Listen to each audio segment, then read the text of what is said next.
கர்நாடக முதல்வர் பதவியை சித்தராமையா ராஜினாமா செய்தார். அதற்கான கடிதத்தை கவர்னர் தாவர் சந்த் கெலாட்டின் சிறப்பு செயலாளர் பிரபுசங்கரிடம் வழங்கினார். +2 CBSE மறுமதிப்பீடு இணையதளத்தில் ஏற்பட்டுள்ள குளறுபடிகளுக்கு நானே முழு பொறுப்பேற்கிறேன். விடைத்தாள்களை மீண்டும் மறுமதிப்பீடு செய்யும் பணிகள் உடனே துவங்கப்படும் என மத்திய கல்வி அமைச்சர் தர்மேந்திர பிரதான் கூறியுள்ளார்.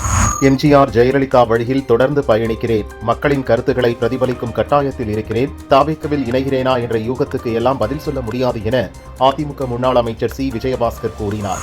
என் உயிர் போகும் நிலை வந்தாலும் அதிமுகவில் தான் இருப்பேன் என்று முன்னாள் அமைச்சர் காமராஜ் தெரிவித்துள்ளார். திருவாரூரில் இதுகுறித்து பேசிய அவர், தாவேக்காவில் நான் சேரப்போவதாக வந்த தகவல் எனக்கு வருத்தத்தை அளித்ததென்றார். தாவேக்காவுக்கு ஆதரவளிக்க எங்களை ஸ்டாலின் தான் அனுப்பினார் என்பது தவறு. தாவேக்கா ஆட்சி நீடிக்க வேண்டும் என்ற மக்கள் விருப்பத்திற்கு இந்திய கம்யூனிஸ்ட் கட்சி முட்டுக்கட்டை போடாது என அக்கட்சியின் மாநில செயலாளர் வீரபாண்டியன் சொன்னார். உடல்நலக் குறைவு காரணமாக பாதிக்கப்பட்ட தனது தந்தையை நெல்லை அரசு மருத்துவமனையில் அமைச்சர் மதன் ராஜா சிகிச்சைக்காக அனுமதித்துள்ளார். அமைச்சரின் இந்த செயல் பொதுமக்களிடையே வரவேற்பையும் பாராட்டையும் பெற்றுள்ளது.